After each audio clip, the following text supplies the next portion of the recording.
Hi, welcome everybody, whether you are watching or listening to the Football Outsiders live stream. This is the Wednesday Ask Us Anything show, although we have a few things we know we want to talk about. I'm Aaron Schatz, the editor-in-chief of Football Outsiders, joining you on Twitch and YouTube and Facebook and Twitter and in the widget in the corner of our website and afterwards on the Football Outsiders podcast network. We're here every day, 1 p.m. Eastern, to talk about the NFL.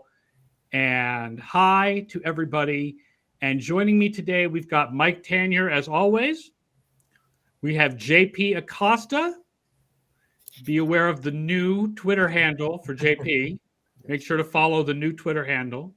And we've got Tom Gower in the house. Hello, Tom. You have the most exciting backdrop of the four of us.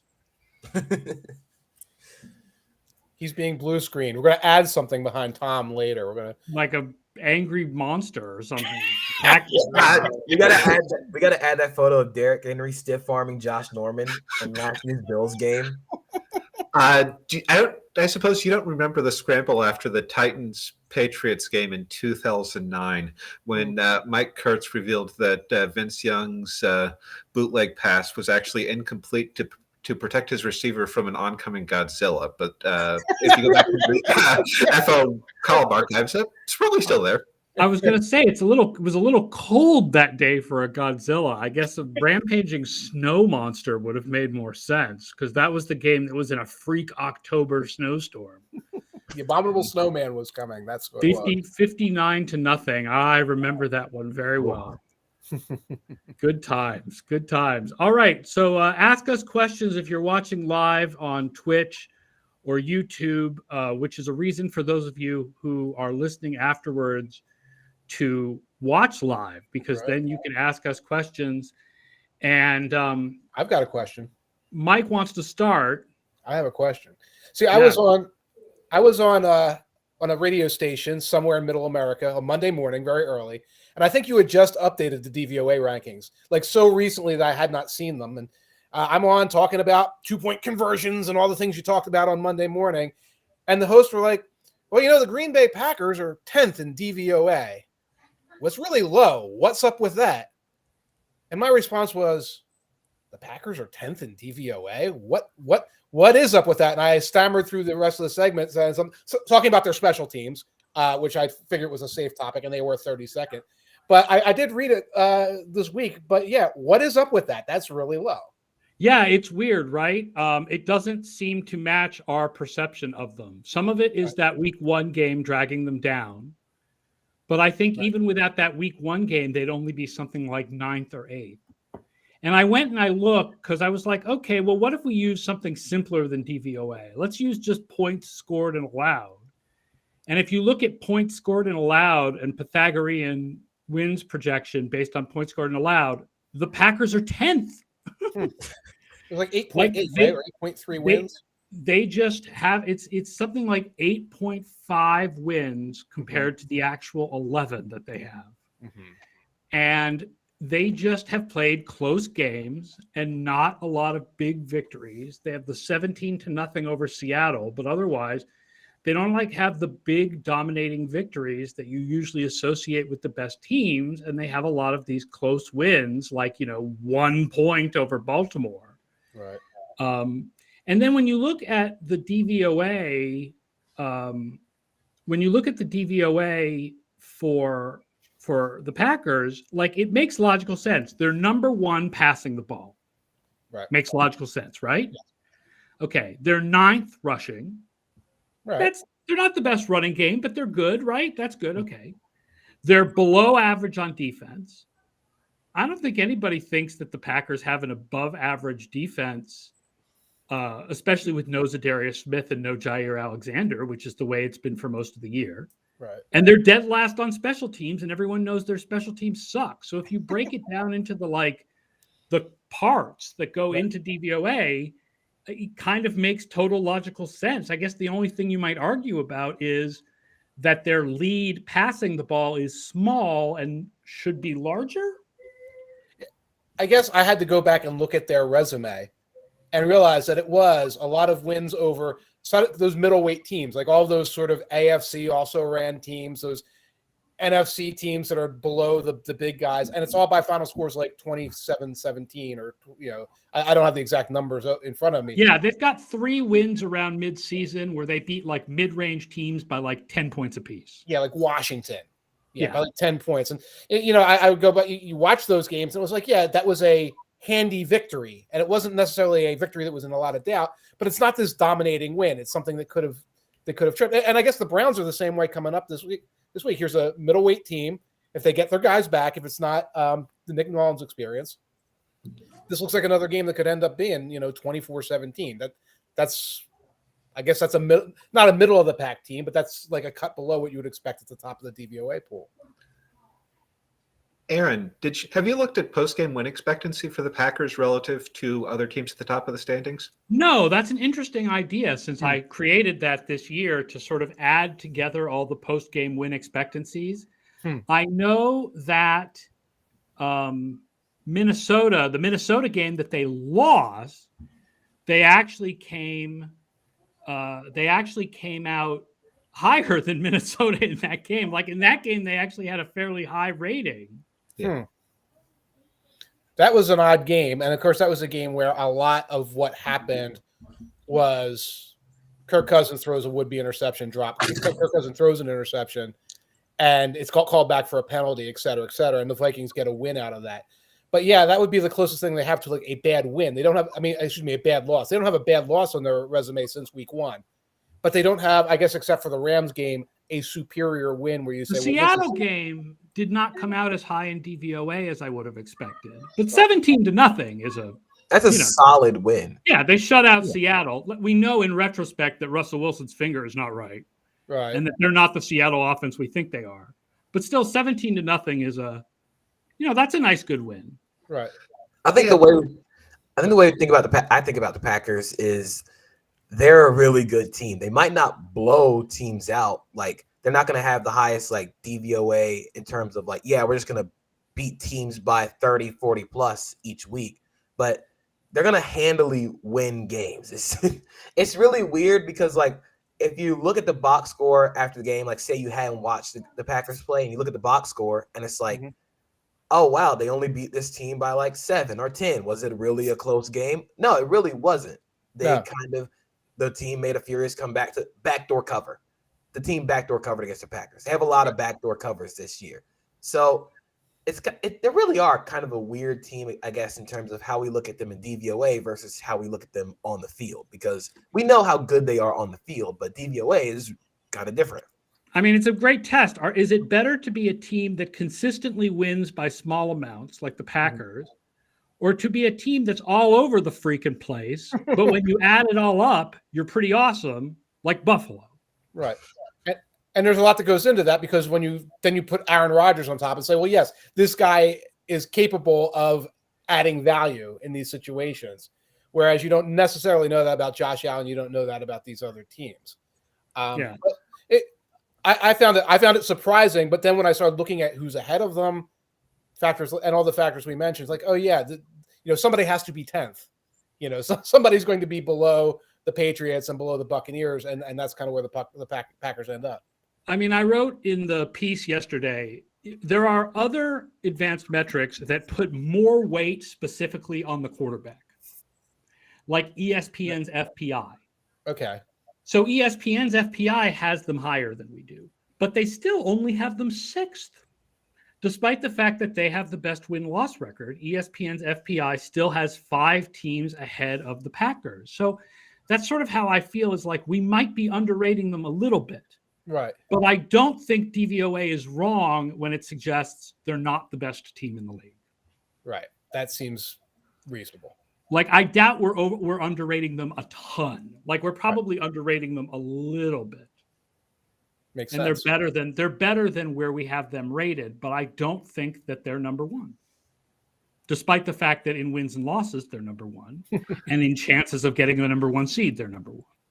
Right.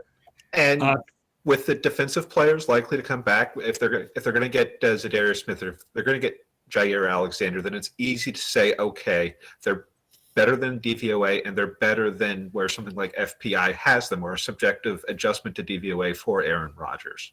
Yeah, so I would think to see the Packers that is true. Their defense should get better, assuming they're going to get their best pass rusher and their best cornerback back from injury. And they also could get David Bakhtiari back. Yep, that too. Oh, that's a big That one. could help the offense as well. CCX3 says the Packers are the 2009 Chargers with the 2010 Chargers special teams.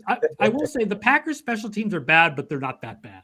Yeah, I think part of that is that I don't consider onside kicks, so they don't lose any credit for blowing the onside kick against the Bears. Right. But their special teams are not 2010 Chargers bad. They're just one of the middle worst special teams. How do they compare to 2010 Packers special teams? Which year was better. that? Better? Because I just ran a thing on, someone asked me, has a team with special teams this bad ever won the Super Bowl? And the answer is no. No team with special teams this bad has ever won the Super Bowl. The worst special teams to ever win the Super Bowl include the 2009 Saints, the 2020 Bucks, 2006 Colts, and the 2010 Packers. Which had special teams that were like minus 2.5%. This year they're at like minus 6.5%. Yeah, and you mentioned the 2020 Bucks. I don't remember them last year having a bad special teams. I guess it was just ordinary. Yeah, they were a little bit below average. They had a kicker problem, didn't they?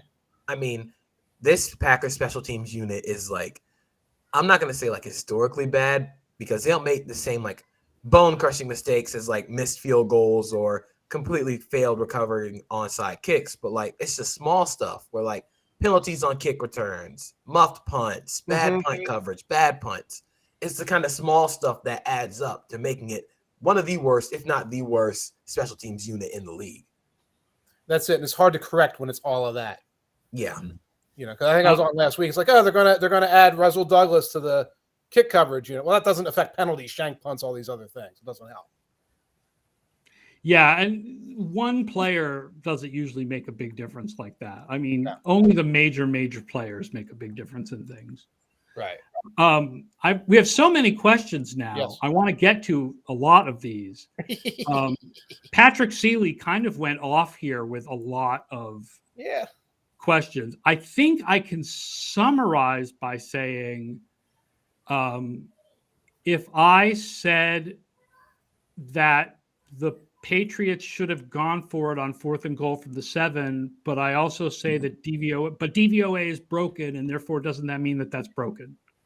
Did I summarize that well? I guess.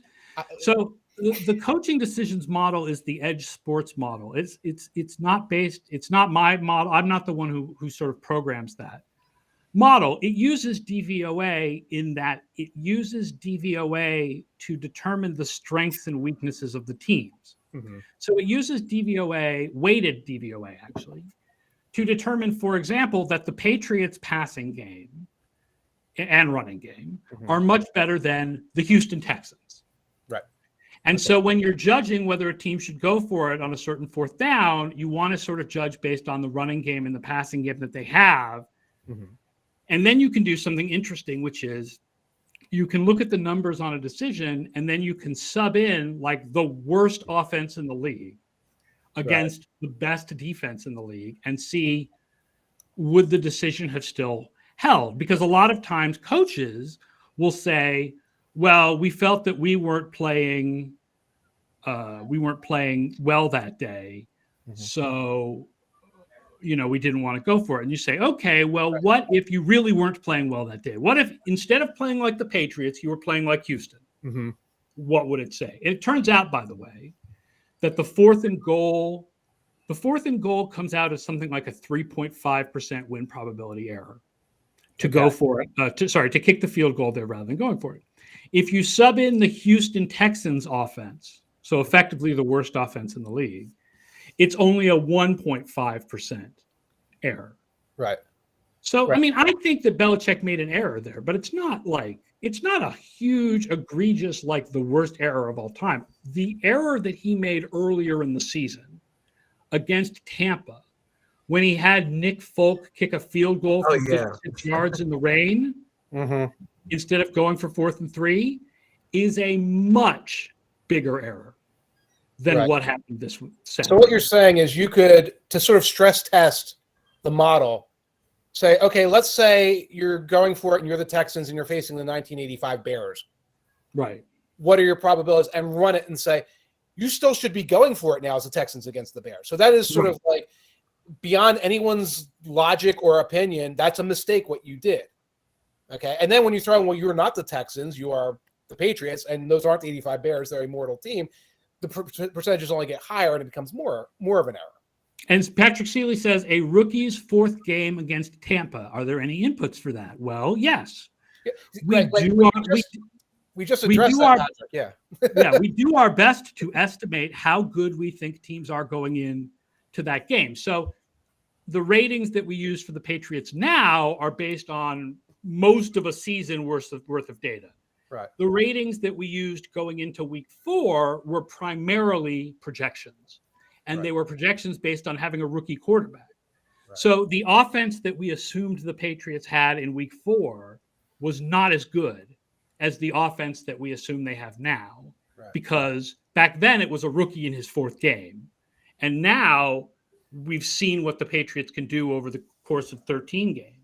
So we think they're a better team than we thought they were in week 4. Right.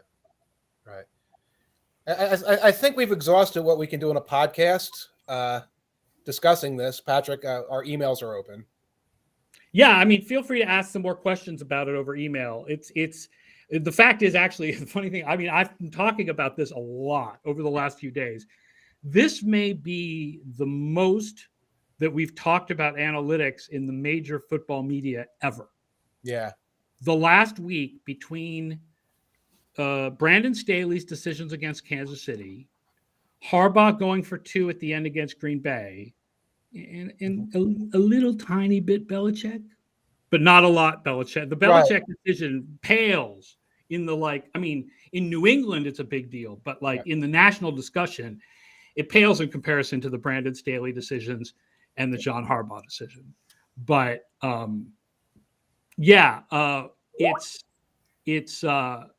it's definitely interesting to have analytics in the public sphere. And I feel like the more we talk about it, the more we can get our point across and hopefully convince some people. And if we can't convince some people, at least we can hopefully explain to people who are open-minded, who may disagree about it, but are at least open-minded to understanding the side of the analytics. Yeah. Even if they don't change their minds, at least hopefully we are helping people to understand what it is, and also helping people understand that aggressiveness does not always mean analytics. Like Harbaugh's decision at the end of that game with the Packers was not an analytics decision. It was a gut decision. We talked about this. Well, we talked about this on the Monday show, which was me and Ian O'Connor, that, he felt like his defense was slag, man. He felt like he didn't want to put that defense back on the field against Aaron Rodgers in overtime. And he just was like, let's go out and win this thing right now. And he asked his players, do you think we can do this? And his players were like, yeah, we think we can do this. And he was like, all right, trust my players. Let's do it. Yeah. You're right. I don't think I am shaming people. I would hope that I'm not shaming people. I would hope that I'm not one of the analytics people on Twitter who comes off like I'm shaming people. I understand that some of the analytics people on Twitter have that tone. I would hope that I'm not one of the people who comes off with that tone. I assure you, you're not shaming anyone, Aaron. I think one of the issues may be describing it as an error. So it sounds like, Belichick definitely did something wrong. But it's a sort of error like a quarterback missing a pass on 3rd down. That's also an error that hurts his team's chances of winning the game. Mm-hmm. And that's it. And also, Bill Belichick is capable of making errors. Yeah. We're not shaming anyone by suggesting that someone makes a bad coaching decision from time to time. Greatest coach in the world make 99.5% correct coaching decisions, and then there's a 0.5%, and when you're doing... This is not something he's good at. I mean, you want a list of things that Bill Belichick is good at? I'll give you a really long list. But 4th down, right now, 4th down decisions is not on that list. Right. And I think most of us look at it and say, yeah, well, the rookie quarterback, he doesn't necessarily trust him in decision X, Y, Z, and that's why he's doing it. But that's where you come back and say, but we can we can stress test that by putting the Texans or the Jaguars in the same situation. and show that it's still a suboptimal, decision. Let's take one of the other questions here. One of the reasons we had Tom on the show was to talk a little bit about tomorrow night's game, since Tom couldn't come on tomorrow's show. So let's go with Todd Singer talking about, how do you feel about the Titans game tomorrow night, and what do you think is their best offensive approach against the 49ers? Let's talk a little bit about tomorrow night's game. Yeah, I haven't paid a close attention to how the 49ers are playing specifically on defense lately, but it's Tennessee's problems right now are Tennessee's problems. And I detailed this a little bit in audibles, that they have very much a stars and scrubs approach on offense. And right now they're trying to, my assumption at this point is not we won't see either A.J. Brown or Julio Jones. It sounds like A.J. Brown may play this week. Yeah, I'm not going to make any firm determinations until I see today's injury report and practice status. Anything early in the week from Tennessee, and in terms of injuries, is basically just noise and should basically be ignored. I can go into that, but I don't know what you can, and even if, say, Julio does play, I wouldn't know that you can count on him right now. So they're really dependent on having those guys healthy. And frankly, at this point, it's long odds to the number 1 seed, and they can win the AFC South even if they lose this game. Though obviously, it'd be nice to win this game playing against a team traveling thousands of miles on a short week. From what I know about the 49ers, you can sort of describe what their defense is right now as Nick Bosa is playing out of his gourd. Mm-hmm. That entire defensive line is playing out of their line. They're a great defensive line. DJ Jones. Arden Key has 9 sacks this year. Yeah. Who is that? Arden Key. Arden Key. Yeah. Arden Key? Like, seriously? Like the dude the Raiders got rid of? But their secondary is pretty wrecked.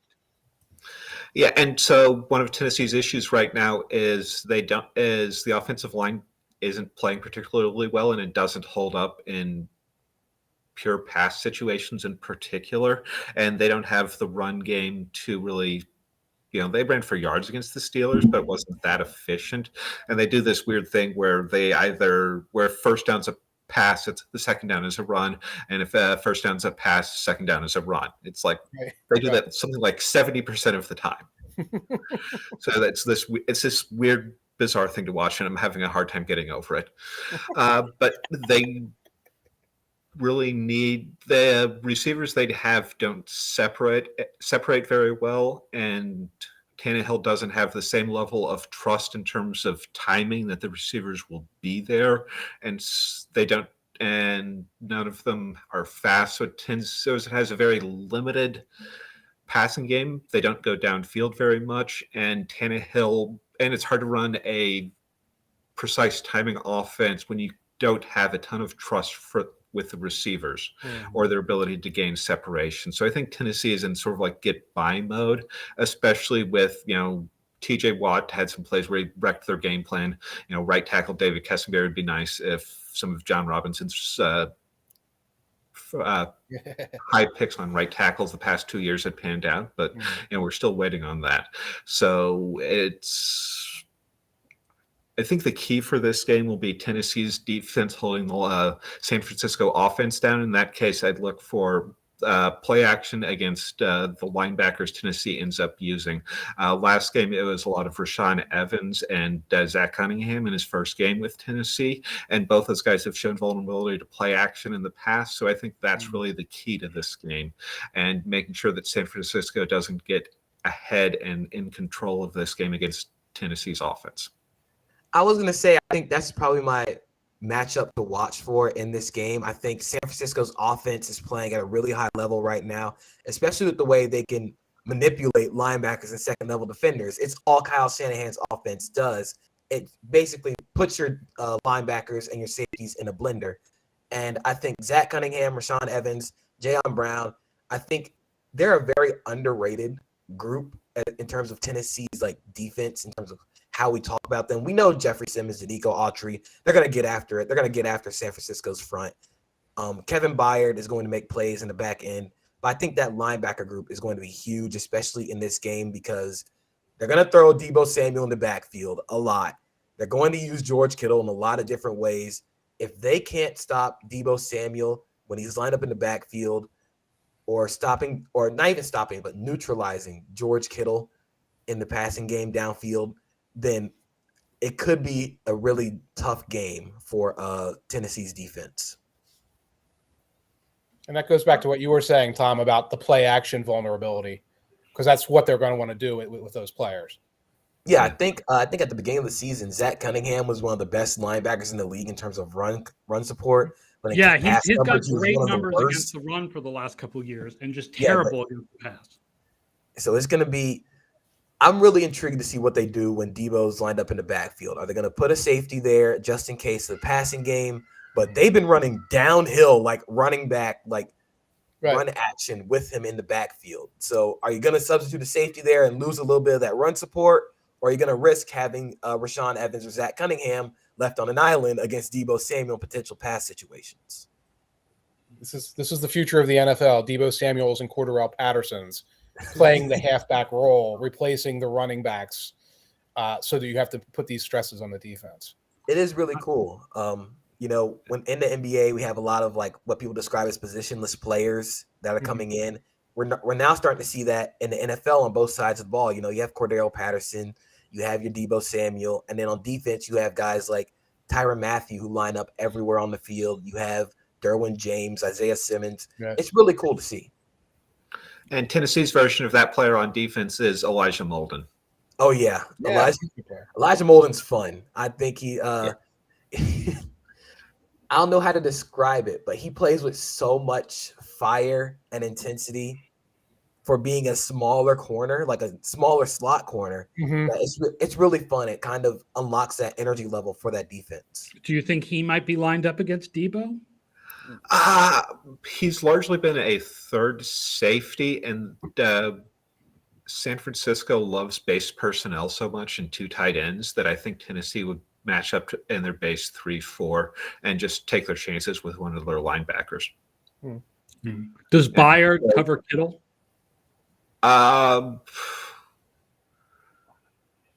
We'll see what they do. What they did against Kansas City was special team safety Dane Cruikshank spent a lot of time on Kittle. One of the things that you really saw in that game in particular is Vrabel's New England background and not giving the tight end the free release on the line. And so I think that's definitely one of the things to look for to help limit the play action game and just Kittle in general. Speaking of Kansas City, CCX3 says, on a similar note, if Kelsey and Hill are out, does Pittsburgh have a chance against Kansas City? Yes. I think welcome to the confusion of the late 2021 season in the NFL, where I have no idea who's going to be out, who's going to test, when. But yeah, I mean, I think that absolutely gives Pittsburgh a better chance with no Kelsey and no Hill. I mean, Mahomes is Mahomes, but if he's throwing to Blake Bell and Pringle and Demarcus Robinson, then they're definitely a lesser team. This is how the Steelers get their wins. I mean, the Titans are a very depleted team. The Ravens are a very depleted team. They go out there, they get into these mucky – they got the Seahawks with Geno Smith earlier in the season, these mucky, sloppy games, and they get a couple of splash plays, a T.J. Watt sack, strip sack, something like that. Maybe a fourth down stop, 2-point conversion stop, one or two flaming Roethlisbergers, which is what I now call an underthrown DPI. I'm giving it a name because it needs a name. It's the flaming Roethlisberger. And all of a sudden they're in these games. And that's definitely what I think they can do against the Kansas City Chiefs without those guys. I was going to say it really is kind of relying on what Pittsburgh offense shows up, because one week they could be hanging a bunch of points on Minnesota. The next week they're only scoring like 19 points on Tennessee. So we really don't know what this offense is. Man, 1 week, one half. One half. That was one good half when they were already down by 24 in like the last month or so. That offense is a mess. So whatever happened there, whether it was, the Vikings let up or the last moment of Roethlisberger or whatever, don't look for that against the Chiefs. But what you can look for is, it's like, it's 16-13 and it comes down to high leverage plays, and all of a sudden the Steelers are making those. I'll hit this question here. Do short, but Coral Skipper, who is at home with COVID, please feel better, Coral Skipper. It's come up that at least national games should have an analytics analyst like they have a rules analyst. Who do you think would be good candidates for the job? The answer is that I keep suggesting that because I want the job. I mean, I do point out, right, that I am the one person in the analytics community who has a lot of media experience because I was a radio disc jockey for a living before I started doing this. Mm-hmm. But it actually, the fact is, for most of the national games, there are already people in line. The NFL Network should have Cynthia Freeland in studio to answer these questions. ESPN should have, I would guess, Seth Walder. I mean, Brian Burke does more of the work, but Seth is the communications guy for Stats and Info. NBC should have someone from PFF like Eric Eager. Steve Kornacki. Or Steve. Well, the question is, I don't know how much Steve Kornacki knows versus how much he's just getting fed numbers from PFF. Well, he's good at it. But CBS or Fox is welcome to call me. I am available for either CBS or Fox, who do not have, unlike those other networks, do not have someone who's naturally makes sense to be this person. So the reason I keep suggesting that is because I want to be that person. And CBS and Fox are welcome to contact me about the job. If you want someone younger, JP. And if you want someone younger, JP or Kale. Well, Kale, yeah. I will mix in all the anime references. Since JP is here, Rivers asks, since JP is here, who should the Jaguars hire as head coach? Okay, so I kind of break this up into who I want them to hire and who I think they're eventually going to hire. So who I want them to hire is Byron Leftwich. I think it's the easy thing to do. I think it's clear that he wants the job. I think what he's done in Tampa's offense, I know they have Brady, I know Bruce Arians, but he is the play caller in that offense, and their offense has really exploded in terms of productivity, efficiency. I think a lot of fans complain about them being too pass happy, but I think I wrote for Big Cat Country last week that they're pass happy because they're really good at it. Right, it's not like they're just throwing it to throw it. They're really good at early down and neutral down passing rate, passing efficiency, and they still can get after you running the ball. I think the way he's built that offense in terms of downhill aggressive running combined with downhill passing will help Trevor Lawrence in terms of his development, because you can't like hold Trevor Lawrence in terms of his arm talent. So keep letting him throw the ball down the field. Who I think they're going to hire is Doug Peterson. I think Shad Khan is going to go the way of stability. Mm-hmm. After the debacle that was Urban Meyer, the Jaguars need a coach who's going to provide stability and also not kick players. Yes. It's tough because his quarterback whisperer is now the head coach of the Indianapolis Colts. That is a huge problem. I think if Doug Peterson's the hire, I would want to see who he gets as his offensive assistant, because if he ends up getting Matt Nagy here as an offensive coordinator, then I am off the bus. Please, roller coaster. I am done. But I do think they're going to go with either Doug Peterson or Byron Leftwich. But I want Byron Leftwich so bad. If it's not Leftwich, then Eric Bieniemy, because I mean, you've seen what he's done with that Chiefs offense. But right now, if I were to rank my top two in terms of who I want, it's going to be Byron Leftwich. Who I think it's going to end up being is Doug Peterson. One thing I can guarantee is that Doug Peterson will not kick anyone. That is the one thing that we are certain of. I mean, it would be nice to see Doug Peterson get another job. Certainly in the analytics community, he's someone who embraced what we do. So that's positive. The guy won a Super Bowl. That's pretty positive. But I definitely don't know what assistants come with him and who becomes the Lawrence whisperer. Yeah, right. That's the one thing. The hire has to be an offensive mind. If you're going to invest all of this capital in the franchise quarterback, which you should because you drafted him number 1 overall, you need to have an offensive-minded head coach. You need to have a quarterback whisperer, whatever that means. And you need to build this franchise around him, because for the next 3 years, that is who you are going to be. That is the face of your franchise. And if you can't build around him, then don't even sign up to get interviewed for the job. Abe Navarrete says, JP, talk about your Dallas defense take. Do you have a Dallas defense take? I have a JP? Dallas defense take. I think the Dallas Cowboys defense is the best defense in the league right now. And the reason I say that is because, we talk about offenses in terms of being explosive, where they generate big pass plays, big run plays, touchdowns. Dallas's defense is explosive.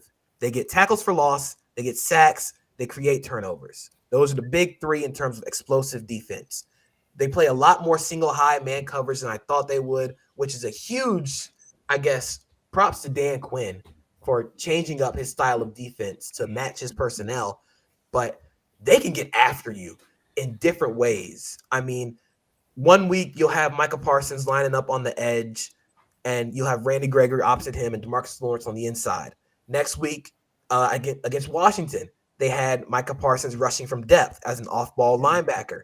But they have so many guys who can just create and make plays. It's not just the stars and scrubs. It's, okay, Micah Parsons is going to make a play here. Then Jaron Kearse, who's been really good covering tight ends, is going to make a big pass breakup.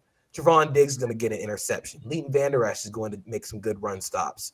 So I think right now, the way they play defense is so different from a lot of other teams right now. It's different from Buffalo, where they're going to come at you. They're going to be aggressive and force you into making a decision real quick. And it's led to them being number one in EPA so far on the season. So I think they're the best defense in the league, which is something I didn't expect to be saying right now. I don't think anybody expected that before the season, certainly. So here's a question we got early on, and this will end up eventually tying into the questions about Dallas, or talking about Dallas's defense too. Hitchhiker's Pie asked, do you think that Rodgers' unvaxxed status missing a game and his recent outburst has hurt his chances in the MVP race? And this gets me to one of the things I wanted to talk about today, which were all of the awards and who we think is leading or is the best candidate for awards with 3 weeks left. And we can start with the MVP, right? Because I think Tom Brady was the leader in the MVP race until this week. Yeah. And that game against the Saints was so bad that I think he fell behind Aaron Rodgers. Right. I don't know what voters will think about Rodgers missing a game specifically because he's unvaxxed, because especially now where you have, with Omicron, we have lots of vaxxed players missing games. Like, being unvaxxed is not the only way to miss games anymore. It's not just unvaxxed. It's running around stomping your feet talking about being unvaxxed. There's a level beyond that. But but I think should that matter in the MVP race, or do we really only care about like what he does on the field? I think the way that the NFL is going to look at it is solely on the field. I don't think they want to discuss any of the off the It's field. not the NFL. Yeah, it's not the NFL. Right. It's 40 writers. The writers. Oh man, I really do think they're going to take it into account, but it won't be the like end all be all. Like, if he misses another game due to him not being vaccinated, then maybe we'll have this will have a lot more precedent, but I don't think right now. I feel like if they get the number 1 seed, despite the fact that they lost that game to Kansas City, it's hard to count that against him because they got the number 1 seed anyway. He very wisely got COVID early so they would have natural immunity for the playoff chase. He's really a hero. He's playing chess, guys. I do wish Aaron Rodgers would shut up. Right. Because my God, is he saying a lot of dumb stuff, conspiracy theory stuff about ivermectin, just like silliness. Right. I think right now I would vote for him. Okay. Because we still have Brady as the total value, most valuable quarterback, but Rodgers leads in every per play measure. Like, by enough, whether it's DVOA or ESPN's QBR or EPA per play, he leads in every per play measure, and by a good amount after Brady fell on his face so badly against the Saints. And I think if he continues to lead, considering that he is behind, no question about it, he is behind a worse offensive line than the other top quarterbacks who are candidates for MVP, right? Like his receivers, I think his receiver, I mean, he has maybe the best receiver in the league in Devontae Adams. So I don't think you can say his weapons are not as good as the other guys, but his offensive line is definitely not as good as the other guys. So if he's leading in all of the stats, I think he's the MVP. I would. Go ahead, Tom. Oh, I was on with Mike and Aaron a month ago, and I said whoever gets the NFC number 1 seed, QB of that team is the MVP. And right now, I do think I'm still sticking by that.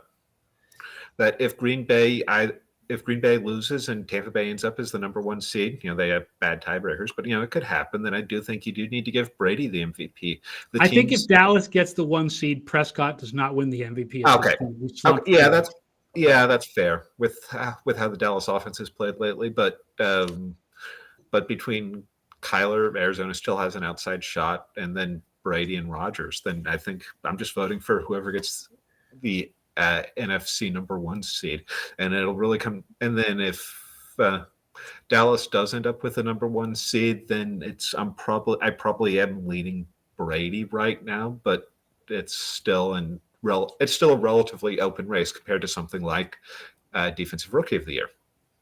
So I'm just going to make the argument for Jonathan Taylor to win MVP. I think he's first right now in DYAR by a lot. Mm-hmm. Like the margin between him and second place is so much larger between second and third and fourth, and so on and so forth. And he's also first in DVOA by a lot. I think we have historical precedent for this type of year from a running back, because in 2012, Adrian Peterson had this same type of year. Jonathan Taylor is ahead of Adrian Peterson that year in DYAR and DVOA. I think right now, if it were me and I was voting, I think Jonathan Taylor gets the MVP. I wrote about this in the Times today, and we talked about, and I based it on the conversation we had a month ago about the word valuable versus the most outstanding player or the most exemplary, or whatever you want to call it, unique season, and that's what Taylor's having. And if we go with value, we are in this place where it's Brady or Rodgers. But I mean, I think in terms of maybe we should think differently about this as an award. Not saying who's the most valuable player in terms of actual value, but who deserves an award. And right now, if we're talking about Brady stumbling through a season and conspiracy theory McGee, I would look for other alternatives. That said, I don't have a vote. Am I off?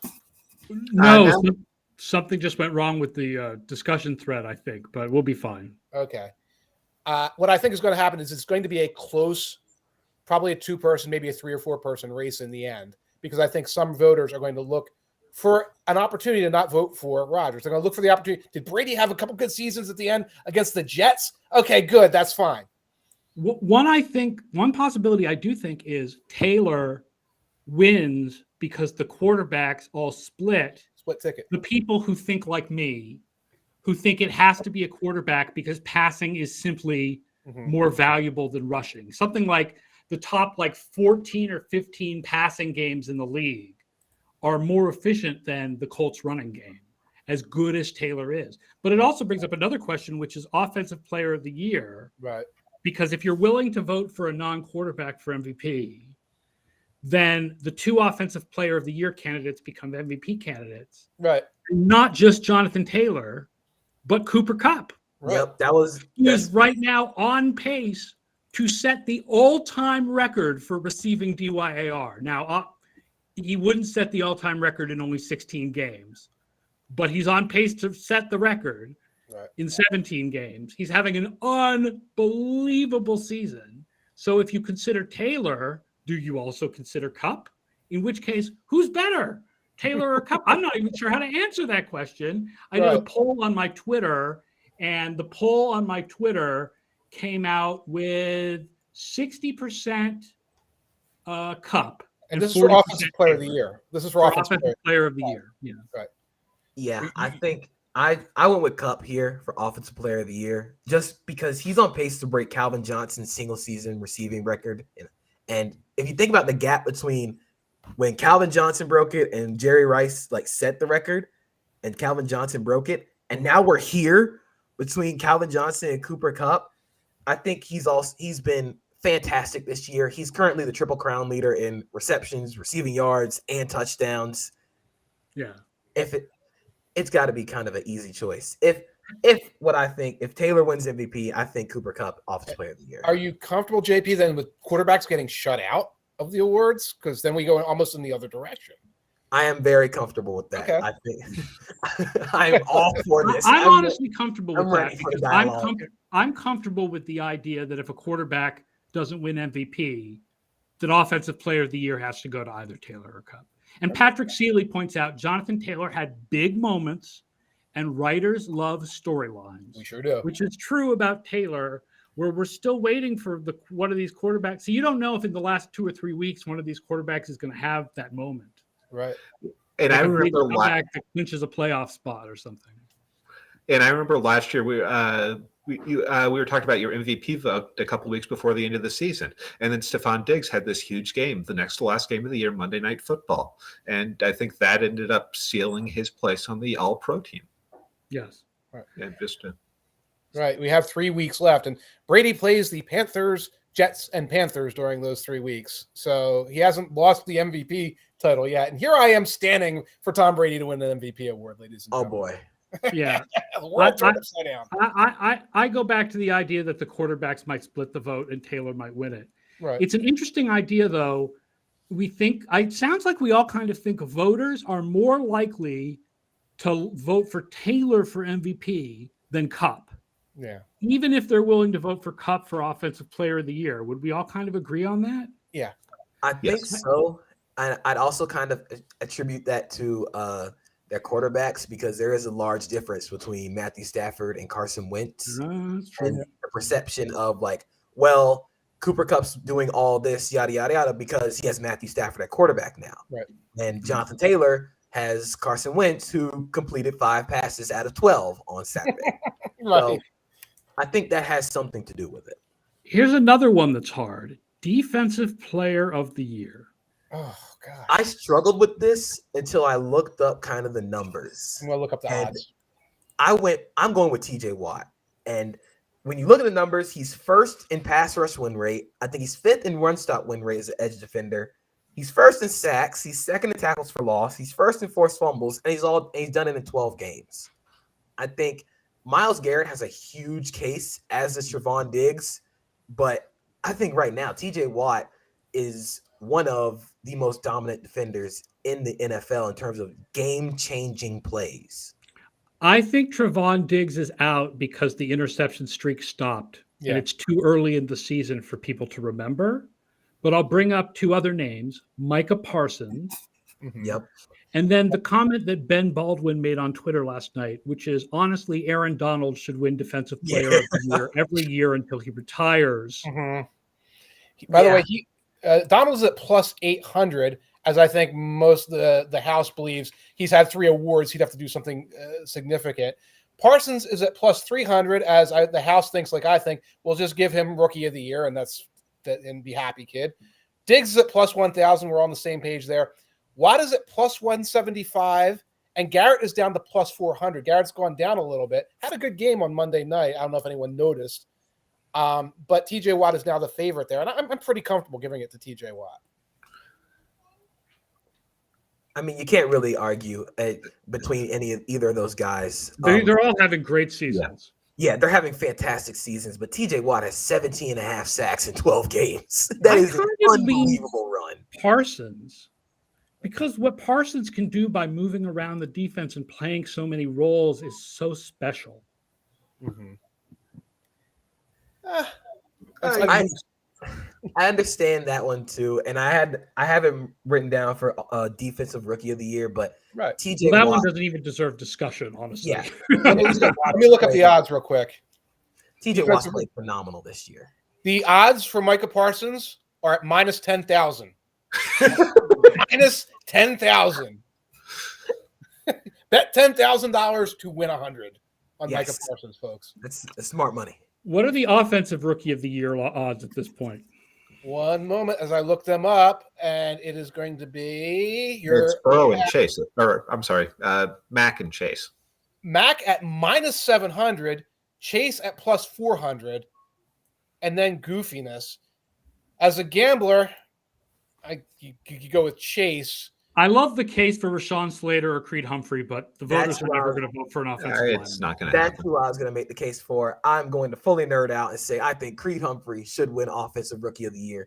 He's first in pass block win rate as a center in the entire league as a rookie. He's ninth in run block win rate as a center in the entire league as a rookie. And if you look at Kansas City's pass block win rate and run block win rate from last year to this year, they were 31st in run block win rate last year. They're third right now. You go from last year's pass block win rate, they were 6th. They went up to, I think it was like 3rd in team pass block win rate this year. Creed Humphrey has been phenomenal. And he probably won't win, but he should. Honestly, if it's between him and Rashawn Slater, I think Mac Jones had a great year. Jamar Chase has been fantastic, but let's give it to a lineman, man. I'm all for this, especially Creed Humphrey. By the way, Slater's on the board at plus 10,000. Humphrey is not on the board at DraftKings. I'm sure you can get plus 15,000 or something like that somewhere for him. I wouldn't do it, though. And Patrick Shealy says Mac is the quarterback of the number 2 AFC team. If they don't give it to Mac, it's Patriots hate. Yeah. Well, I mean, I think they're more likely to give it to a quarterback. I would say it's Patriots hate. If they don't give it to Mac, it's because Jamar Chase had an awesome last 3 games of the year. Right. Well, go ahead. And Chase also had a couple of big games going into this. And if Mac doesn't get it, it's probably because he has a couple more games like he had on Saturday night. I think it's his to lose right now. Yeah, it's his to lose right now, I think. If he has a stinker of a game against Buffalo, Bills win the division, and Chase goes off, then I think that's the Chase winning scenario. Otherwise, then I think it's Mac. Right. Coach of the year. Oh, man. Let me pull some odds for everyone. Give me 1 second as we have dead air. Here it is. Bill Belichick at plus 100. Matt LaFleur at plus 300. Sean McVay at plus 1,200. Cliff Kingsbury at plus 1,600. Frank Reich at plus 1,600. And then the deluge. We haven't given Bill Belichick nearly enough Coach of the Year awards. How many has he won? He's only won 3, right? What's that? How many has he won? I will look that up. I'd have to look it up. I will look it up. See, I went with Matt LaFleur here, mainly because of the circus that has gone around the Packers this year. We kind of don't talk about it, but they're on their 3rd string offensive line right now, along with losing some of their top receivers, along with Aaron Rodgers being Aaron Rodgers. Somehow they're still in place to get the number 1 seed in the NFC. I think the names that I wrote down are Matt LaFleur, Bill Belichick, and Frank Reich. And right now, if I had to choose between those 3, I'd go Matt LaFleur. I think Belichick if they beat the Bills this week and win the division. If they don't win the division, then it's a more interesting discussion. I would go with LaFleur with JP based on the fact that they're the number 10 team in DVOA and they've had this circus and they've had these injuries. And here they are going in for the number 1 seed. They had, like you said, a variety of adversities, and somebody has played through that. And by the way, Belichick has won 3 Coach of the Years. Last one, way back, 2010. Wow. Yes. That's when everyone just said, okay, you're one of the greatest of all time. Let's vote for the hot hand this year. And, which is how that voting often goes. Yeah, which is how that award, and that's Belichick actually does have a hot hand this year. The Patriots are a lot better than I thought they'd be. I will say there is a very good argument for Frank Reich as Coach of the Year, considering they started out 1-4 in their first 5 games, and then they just went on this crazy run. And it's not only just how the fact they're winning games, it's how they're winning, despite Carson Wentz not playing spectacular. Right. Like, he hasn't been like super crazy, but he hasn't necessarily been like the worst quarterback in the league this year. Right. Which also goes into his Coach of the Year. I guess it's a feather in his Coach of the Year cap. He's turned Carson Wentz into a playable quarterback. May I do something real quick? 2018 Coach of the Year, Matt Nagy. I was not voting yet. 2016 Coach of the Year, Jason Garrett. Wow. Let me go back a little bit more here. 2008 Atlanta Falcons, Mike Smith. That's not that bad. They really had a good year. He was a pretty good coach. They had a 2001 Chicago Bears, Dick Duran. So we can go back a ways. There's been some fascinating choices along the way in that category. You don't see that with MVP. The MVP, everybody like, oh yeah, I remember that. Some of these coaches, it's like, it's the team that had the surprising good year. Yes. And Yes. this year, the team that had the surprising good year is New England. Yeah, true. There you go. One more I want to ask about before we finish up, and that's comeback player of the year. Dak Prescott, Joe Burrow, Nick Bosa, or Derwin James. I got mine, and this is probably going to. They'll probably make jokes about me because I haven't chosen the quarterback for real for any of these awards. I'm going Nick Bosa. Nick Bosa has I don't know if it's been quietly, but he's been dominant this year. He's third in the NFL in sacks. He's first in tackles for loss and forced fumbles. He's fifth in run and pass rush win rate. And again, he's coming off a torn ACL. I believe ESPN, the next gen stats shows he's double teamed more than any edge rusher in the league. Yeah, he has been dominant this year in any way you want to measure the statistic. And he's kind of helped that Niners defense go from being absolutely terrible to at least in a position where they can make the playoffs. And right now, they're one of the teams that NFC teams probably do not want to see because of that pass rush. And Nick Bosa is leading that.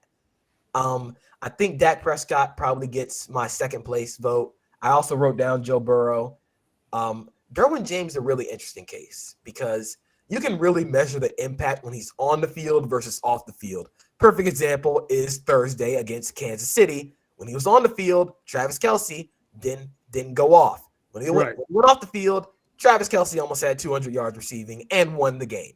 So you can make an argument for Derwin James. You can make an argument for Joe Burrow and Dak Prescott, but I think Nick Bosa's got it this year. By the way, Nick Bosa at plus 1,000 money line, so you could play that one, and that's not off the rails. Dak Prescott at minus 650, Joe Burrow at plus 750. What I will say about the Dak and Joe Burrow kind of case is their offenses both haven't looked as dominant or as explosive as they did early on in the season. Whether it be because of Dak's calf injury or Joe Burrow's finger, they haven't looked as impressive. And I think Nick Bosa's just consistently been a game wrecker. That's really been it. I can see myself voting for Bosa. We'll see what happens over the last couple of weeks, but I could definitely see myself going with Bosa over the two quarterbacks. I'm sticking with Prescott. And the thing with Burrow is I kind of see the comeback being like you were at a high level and then dropped off and then you were at a high level. No, because Burrow got injured. Well, yeah, he was a rookie. So it's like I know he came back, but we don't have an established level for which. Yeah, that's true. He's right. It's more like it's his first time. Yeah. I mean, Matt Stafford won it in 2011 for not being injured, like he was the first 2 years. Well, who won it because they overcame Gase? Was it Ryan Tannehill? Yes. Ryan Tannehill won it for overcoming Adam Gase. Randy Moss won some of it for 2007. I don't think he won the AP award, but he won some other comeback player of the year for coming back from not trying. Well, there's you tried. Congratulations. All right, that does it for the show. Thank you, everybody, for watching. Thanks for all the commentary. Thanks for all the comments and questions. Please remember to watch the show live on YouTube or Twitch so you can talk to us in the comments. Hello to everybody listening on the FO Podcast Network afterwards. Please make sure you rate the show and subscribe. We'll be back tomorrow at 1 o'clock Eastern, me and Mike with Brian Knowles to preview Week 16. And until then, enjoy that there is not a game tonight. You get a night off. Night off from the NFL tonight. We'll see you tomorrow.